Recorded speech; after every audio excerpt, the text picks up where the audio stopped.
जय जगन्नाथ बंधु शरत नना क्रिएशन टीम तरफ आपण को स्वागत अभिनंदन एवं नमस्कार।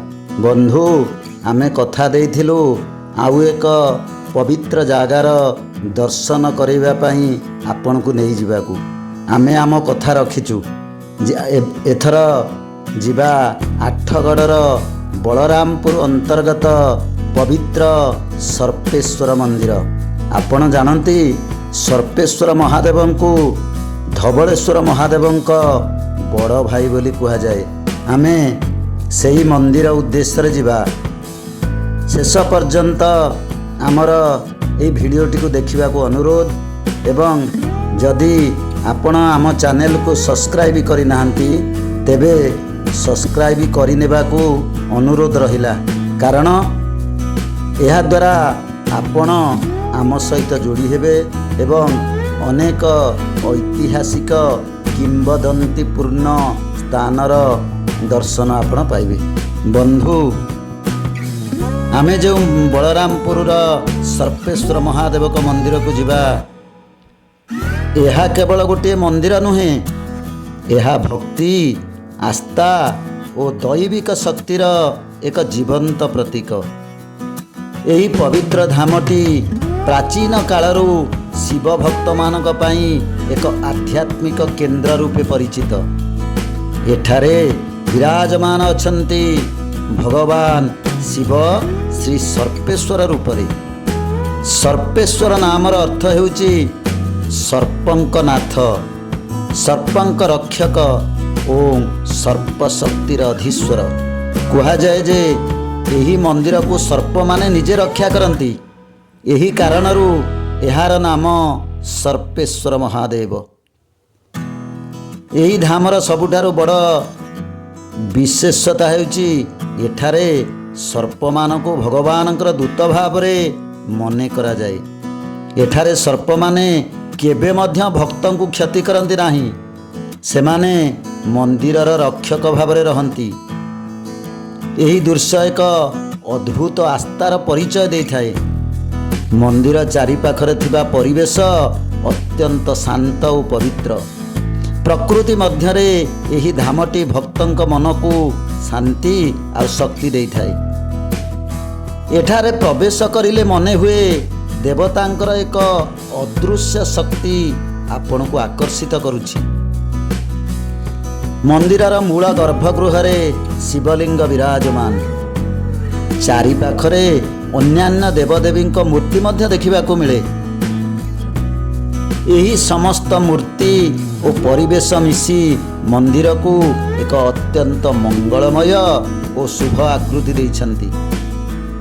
प्रतिदिन एठारे शताधिक भक्त आसी भगवान को निजर मनर कथा जणई थांती। स्वास्थ्य, सफलता, परिवार शांति, यही सब इच्छा नहीं भक्त माने आसंती। कहा जाए सर्पेश्वर महादेव सत्य भक्तंकर इच्छा निश्चय पूरण करती। यही धामर अत्यंत अद्भुत नियम अच्छी। एठा को कहीं मिछ कहवा खराब मन नहीं प्रवेश करें नहीं। जदि कहीं भूल उद्देश्य नहीं आसंती ताहेले सेमाने दैविक शक्तिर एक विचित्र अनुभव करती। सत्य, शुद्ध मन एवं भक्ति ही भगवान को पाखक जीवार पथ। यही पवित्र सर्पेश्वर धामर गभीर संपर्क रही भगवान धवलेश्वर सहित। लोककथा अनुसार सर्पेश्वर होउचंती धवलेश्वर बड़ भाई। यही दुई धाम मध्यरे आध्यात्मिक एकता रही। एठा को आसीबा पई केवल पथ दरकार नुहे, सत्य दरकार, श्रद्धा दरकार एवं भक्ति दरकार। जो माने सत्य भक्ति सहित आसंती सेमाने निश्चय भगवान आशीर्वाद लाभ करती। यही सर्पेश्वर मंदिरर शीर्षरे सप्तफेणी नागर एक सुंदर आश्चर्य करदेवा भली प्रतिकृति रही। दूररू आपण देखिबे सते जेमती से सप्तफेणी नागटी मंदिर को जगिछि एवं चारिपट को अनेई रही। ଏ ଦୃଶ୍ୟ ଅତ୍ୟନ୍ତ ମନୋମୁଗ୍ଧକର ଏବଂ ଚିତ୍ତାକର୍ଷକ। ଯଦି କେବେ ଆପଣ ଆଠଗଡ଼ ଆସନ୍ତି ତେବେ ଭଗବାନ ଶ୍ରୀ ସର୍ପେଶ୍ୱରଙ୍କୁ ଦର୍ଶନ କରିବା ପାଇଁ କେବେ ବି ଭୁଲିବେନି।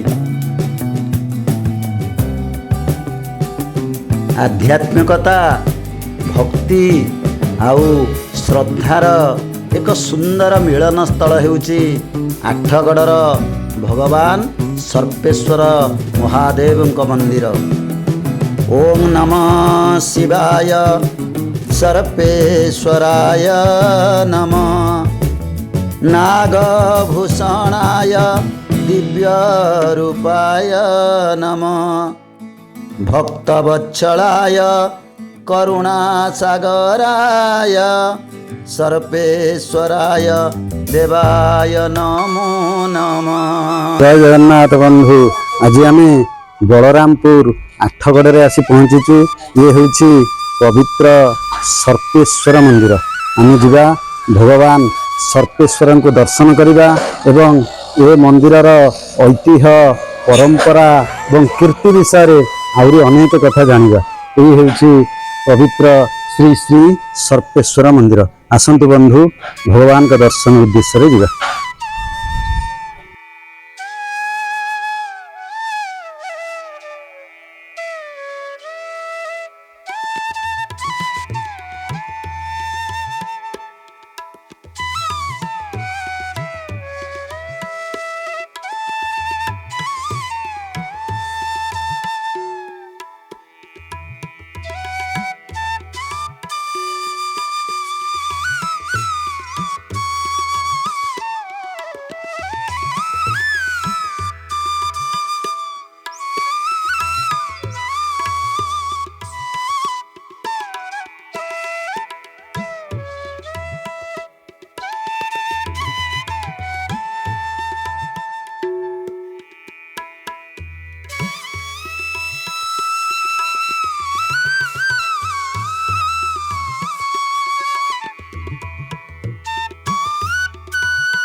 जय जगन्नाथ।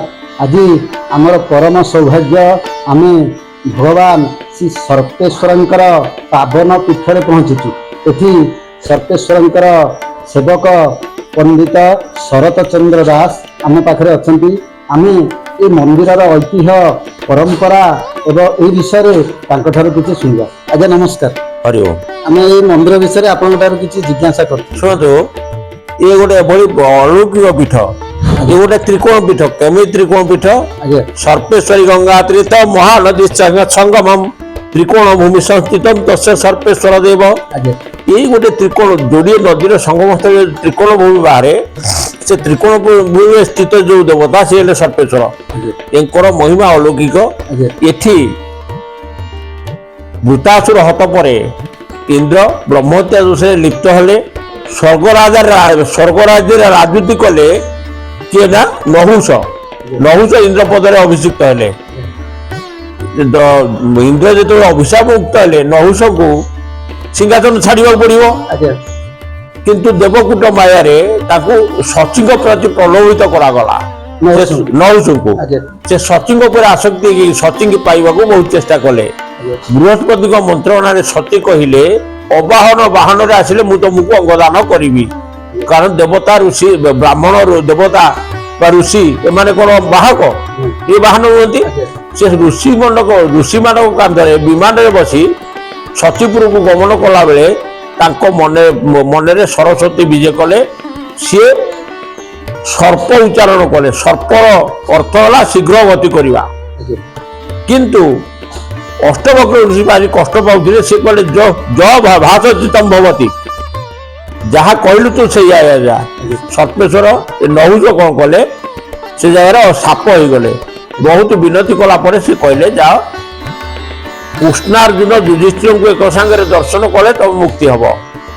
ଇଏ ଆସି ଆମର ହିନ୍ଦୋଳ ପାଖରେ ରତ୍ନଗିରି ବୋଲି ଗୋଟେ ଜାଗା ଅଛି, ସେଠି ସର୍ପ ରହିଲେ। ଯେତେବେଳେ ସ୍ୱର୍ଗର ଜଣେ ଇନ୍ଦ୍ର ଆସି ସର୍ପ ରୂପରେ ସେଠି ରହିଲେ, ଦେବତା ମାନେ ଦୟାକରି ଗୁପ୍ତ ଗଙ୍ଗାରୁ କିଛି କଣିକା ତାଙ୍କୁ ଦେଲେ। ସର୍ପର ଆହାର ହେଲା ଜଳ ପବନ। ସେ ପବନ ଆଉ ସେଇ ଗଙ୍ଗାରୁ ପାଣି ପିଇକିରି ରହୁଥିଲେ। ପର୍ଯ୍ୟାୟକ୍ରମେ ମହାଭାରତର ଶେଷ ପର୍ଯ୍ୟାୟ ଆସି ପହଞ୍ଚିଗଲା। ପାଣ୍ଡବମାନେ ବନବାସରେ ଥିବା ଅବସ୍ଥାରେ ଶିବ ପୂଜା କରିବା ପାଇଁ ବିଲ୍ୱପତ୍ର ଚୟନ କରିବା ପାଇଁ ଭୀମ ଯାଇକି ସେଇ ଜାଗାରେ ପହଞ୍ଚିଲେ। ଭୀମ ଅଜୟ ଜବରଦସ୍ତ ଯେତେବେଳେ ବିଲ୍ୱପତ୍ର ଚୟନ କରନ୍ତି, ନହୁଷ ତାଙ୍କୁ କହିଲେ, ସର୍ପରୂପୀ ନହୁଷ କହିଲେ ତମେ କାହାକୁ ପରାମର୍ଶରେ ଏ ଜଙ୍ଗଲରୁ ଆସି ବିଲ୍ୱପତ୍ର ଚୟନ କରୁଛ? ନା ତତେ କଣ ମୁଁ ପରିଚୟ ଦେବି? ଯୁଧିଷ୍ଠିରଙ୍କ ଆଜ୍ଞା ନାହିଁ, ନହେଲେ ମୁଁ ତତେ ଦଣ୍ଡ ଦେଇଥାନ୍ତି। ନା ଆଚ୍ଛା ଆଚ୍ଛା ଠିକ ଅଛି, ତମେ ବିଲ୍ୱପତ୍ର ଚୟନ କର, ତମ ଯୁଧିଷ୍ଠିରଙ୍କ ସହିତ ମତେ ସାକ୍ଷାତ କରିବ, କିନ୍ତୁ ଗଲାବେଳେ ମତେ ଦେଖା କରିଯିବ। ଯେତେବେଳେ ଭୀମ ବିଲ୍ୱପତ୍ର ଚୟନ କରିସାରିଲେ, ତାପରେ ସେ ଆସି ସର୍ପକୁ ଦେଖାଦେଲେ। ସର୍ପ କହିଲେ ମୁଁ ତମ ସାଙ୍ଗରେ ଯିବି, ଯୁଧିଷ୍ଠିରଙ୍କୁ ଦେଖିବି, ଯୁଧିଷ୍ଠିରଙ୍କୁ ପଚାରିବି। ସେତେବେଳେ କହିଲେ ତାହେଲେ ଚାଲ। ନା ଗୋଟିଏ ସର୍ତ୍ତରେ ମୁଁ ଯିବି, ତମେ କୌଣସି ଜାଗାରେ ପଛକୁ ଅନେଇବ ନାହିଁ। ନହୁଷ ରୂପୀ ସର୍ପ କହିଲେ। ସର୍ପ କହିଲେ ପଛକୁ କୋଉଠି ଅନେଇବ। ଭୀମକୁ କହିଲେ। ଭୀମକୁ କହିଲେ। ଭୀମ ସେଠୁ ଆସିଲେ ଆଗେ ଆଗେ, ସର୍ପ ତାଙ୍କ ପଛରେ ଆସିଲେ। ଯେତେବେଳେ ସର୍ପ ଆସିଲେ ଭାରି, ଯୋଉ ଗୁପ୍ତ ଗଙ୍ଗାର କଣିକା ଥିଲା, ସେ କହିଲା ଆରେ ମୁଁ ଯାହା ସେବା ପାଇଁ ସିଏ ତ ଯାଉଛି ଭାରି, ମୁଁ ଏଠି କଣ କରିବି? ସିଏ ତା ପଛେ ପଛେ ଆସିଲା। ସେ ସାପ ଭଳି ଆସିଥିବା ହେତୁକୁ ତାକୁ ଆମେ ସାପୁଆ ନଦୀ ବୋଲି କହୁଛେ।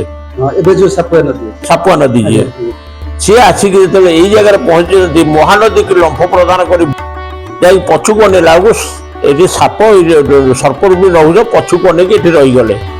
ଭୀମଙ୍କ କଥାରେ କୃଷ୍ଣ, ଅର୍ଜୁନ, ଯୁଧିଷ୍ଠିର ଇତ୍ୟାଦି ସମସ୍ତେ ଆସି ଏଠୁ ସିଦ୍ଧେଶ୍ୱର ପୀଠରେ ସେମାନେ ଥିଲେ। ସେଠୁ ଏଠିକି ସେ ଆସିଲେ। ଏଠିକି ଆସି ଦେଖିଲେ ଯେତେବେଳେ ସେ ସର୍ପ ତାଙ୍କୁ ଦର୍ଶନ କରିଛି, ସେ ମୁଖ୍ୟ ହେଇଗଲା। ଗୋଟେ ମୁଖ୍ୟ କ୍ଷେତ୍ର ଏଠି କିଛି ଅଛି। ତାପରେ ଖୋଜାଖୋଜି କଲା ପରେ ଏ ଲିଙ୍ଗକୁ ପାଇଲେ। ଏ ଲିଙ୍ଗକୁ ସର୍ପେଶ୍ୱର ନାମରେ ପୂଜା କରି ତାକୁ ସର୍ପ ମୁକ୍ତି କେନ୍ଦ୍ର ଯୋଗୁଁ ସର୍ପେଶ୍ୱର ନାମରେ ନାମିତ କରି ସେମାନେ ପ୍ରତ୍ୟାହ୍ୱାନ କରେ। ପର୍ଯ୍ୟାୟକ୍ରମ ଏଭଳି ଚାଲି ଆସିଛି। ସେ ସର୍ପେଶ୍ୱର ନାମ ଏକୁ ଦ୍ୱିତୀୟ ଅନଙ୍ଗ ଭୀମଦେବ ରୋଗଗ୍ରସ୍ତ ଥିଲେ। ସେ ରୋଗମୁକ୍ତ ହେବା ପାଇଁ ଏଠିକି ନିର୍ଦ୍ଦେଶ ହେଇଥିଲା, ତାଙ୍କର ସନ୍ନ୍ୟାସୀଙ୍କ ନିର୍ଦ୍ଦେଶ ହେଇଥିଲା। ସେ ଆସିଥିବେ ଏଠି ଦ୍ୱିତୀୟ ଅନଙ୍ଗ ଭୀମଦେବ ଏଠି ଆସି ଯେତେବେଳେ ଅନୁସରଣ ରହିଲେ, ଏଠି ସେ ମୁକ୍ତ ରୋଗରୁ ମୁକ୍ତ ହେଲା ପରେ ଏ ମନ୍ଦିର ସିଏ ନିର୍ମାଣ କରିଥିଲେ।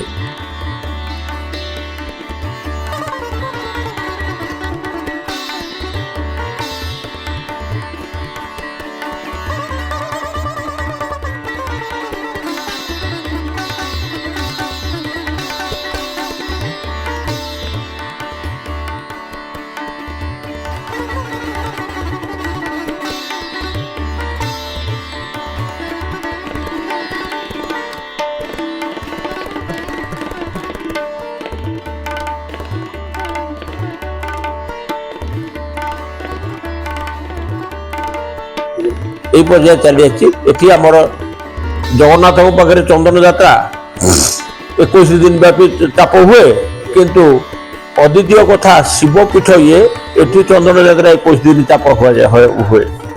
এটা প্রায় ওড়িশার বিরল আগে। এটা ବିରଳ ଇଏ ହୁଏ।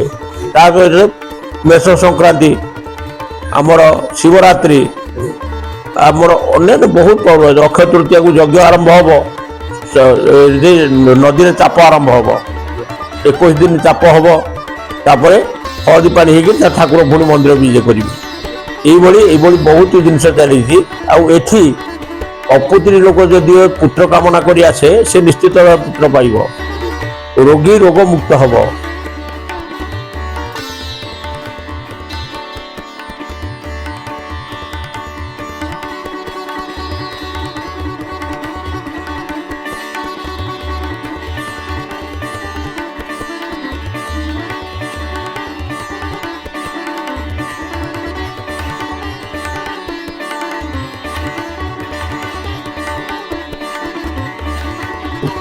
ଅସତ କହି ଏ ଜାଗାରେ ଯିଏ ଯିବ, ସେ ନିଶ୍ଚିତ ଭାବରେ ଦଣ୍ଡ ପାଇବ।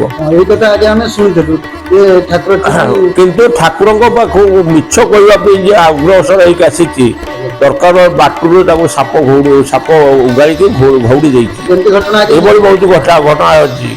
ଏଇଠି ଆମର ଜଣେ ମହାଜନ ଥିଲେ, ସେ ସୁଧକୁ ଦିଅନ୍ତି। ଜଣେ ଲୋକ ତାଙ୍କର ସୁଧ ନେଇଥିଲା, ତାଙ୍କୁ ସୁଝି ଦେଇଛି, କିନ୍ତୁ ଖାତାରୁ ସେ ନାଁ କାଟି ନାହାନ୍ତି। ପୁଣି ଥରେ ଯେତେବେଳେ ମାଗିଲେ, ସେ କହିଲେ ଆଜ୍ଞା ମୁଁ ଆପଣଙ୍କୁ ସବୁ ସୁଧ ମୂଳ ସହ ଦେଇଦେଇଛି। ନା ଦେଇଦେଲୁ, ମୁଁ କ'ଣ ଖାତାରେ ମନକୁ ଦେଖୁଥିଲି? ଏ କଥା ଯେତେବେଳେ କହିଲେ, ସେ କହିଲେ ମୁଁ ସର୍ପେଶ୍ୱରଙ୍କ ପାଖରେ ସେତିକି ପଇସା ଥୋଇଲି, ଆପଣ ନେଇଯିବେ। ସେ ଲୋକ ଆସିଲେ, ସର୍ପେଶ୍ୱରଙ୍କ ପାଖରେ ପଇସା ଥୋଇଲେ। ସେ ଲୋକ କହିଲେ ମୁଁ ନେଇକିରି ଯଦି ମିଛ କହିଦେଉଥାଏ, ମୁଁ ତାହେଲେ କଥା କହିପାରିବିନି। ତା ପରଦିନକୁ ତାଙ୍କ ଜିଭ ଉପରେ ଆଉ ଗୋଟାଏ ଜିଭ ବାହାରିଲା। ଯେହେତୁ ଜିଭ ଉପରେ ଆଉ ଗୋଟାଏ ଜିଭ ବାହାରେ, ସେ ଲୋକ କଥା କହିପାରିବ କି? କଥା କହିବା ବନ୍ଦ ହେବା ସହିତ ଖାଦ୍ୟପେୟ ବନ୍ଦ ହେଲା। ସେ ଲୋକ ସେଇଥିରେ ପ୍ରାଣ ତ୍ୟାଗ କଲା। এইଭଳି ବହୁତ ଲୋକ। ଏଠି ଗୋଟେ ପିଲା ପ୍ରାୟ ସର୍ପାଘାତ ହୁଏ, ଏଠିକି ଆସିଲା ମାନେ ସେ ରୋଗମୁକ୍ତ। ଏମିତି ବହୁତ ପ୍ରକାର ରୋଗୀ ଏଠିକି ଆସିଛନ୍ତି, ସବୁ ଆରୋଗ୍ୟ ହେଇକି ଯାଇଛନ୍ତି। ଝଙ୍କଡ଼ ସାରଳା ପାଖରେ ଜଣେ ଭକ୍ତ ପଡ଼ିଥିଲେ, ସେ କହିଲେ ନାଇଁ ବାପା ମୁଁ ତତେ ଆରୋଗ୍ୟ କରିପାରିନି, ତୁ ସର୍ପେଶ୍ୱର ଯା ଭାରି। ସେ ଏଠି ଆସିଲା ପରେ 7 ଦିନ ପରେ ଏଠୁ ହୁକୁମ ପାଇଗଲା, ସେ ବି ଆରୋଗ୍ୟ ହେଇଗଲା। ଏମିତି ବହୁତ କିଛି ଜିନିଷ ଏଠି ଅଲୌକିକ ଜିନିଷ ଘଟୁଛି।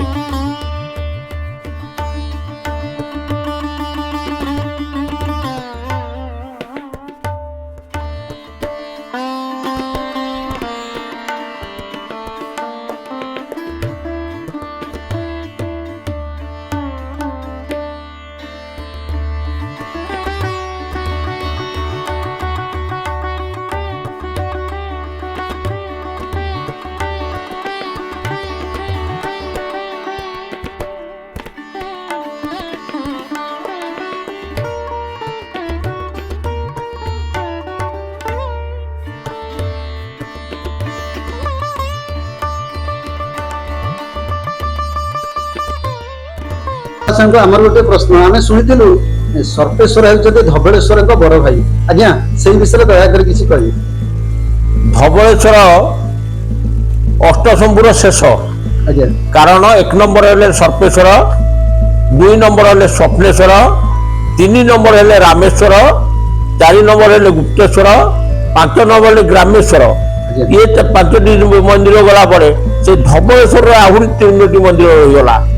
ଗୋଟେ ହେଲା ମଞ୍ଚେଶ୍ୱର 6 ନମ୍ବର, 7 ନମ୍ବର ବିଞ୍ଚେଶ୍ୱର, ଯାହାକୁ ଧବଳେଶ୍ୱର ପୀଠ ଉପରେ ଅଛି, ବୁଢାଲିଙ୍ଗ ବୋଲି କୁହନ୍ତି ସିଏ, କିନ୍ତୁ ଶେଷରେ ହେଲେ ଧବଳେଶ୍ୱର।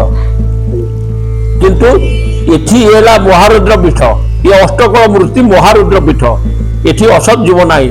ଧବଳେଶ୍ୱର ପାଖରେ ବୈଷ୍ଣବ କଳା ଦ୍ୱାଦଶ ଲିଙ୍ଗ ଯୋଗୁ ସେଠି ବହୁତ ଡେରିରେ ମାନେ ଅଲୌକିକ ଫଳ ମିଳେ। ଏଠି ଯଦିଓ ଆସିଲ, ଏଠି ହଁ ତ ନାହିଁ, ହଁ କିମ୍ବା ନାହିଁ, ଏ 2ଟା ଶବ୍ଦରେ ଉଚ୍ଚାରଣ କରାଯାଏ। ଆମ ଦେଖିବାରେ ବହୁତ ଜିନିଷ ଘଟିଗଲାଣି। ଆଉ ତ କହିଲେ ବହୁତ ପୁରାଣ ହବ ଇଏ। ସେ ନେଇକି ସର୍ପେଶ୍ୱର କହିଲେ ଅମୋକ୍ଷକୁ ମୁଖ୍ୟ କରିବା ଲୋକ, ସିଏ ମହାଦାନୀ, ସେ ଯିଏ ଯାହା ମାଗିଛି ତାକୁ ଦେଇଛନ୍ତି। ଯାହାକୁ ନ ଦେଇଛନ୍ତି ସେ ଆଉ କୌଣସି ଜାଗାରୁ ପାଇପାରିବନି। ଏଇଟା ହିଁ ସର୍ପେଶ୍ୱରଙ୍କ ଗାରିମା।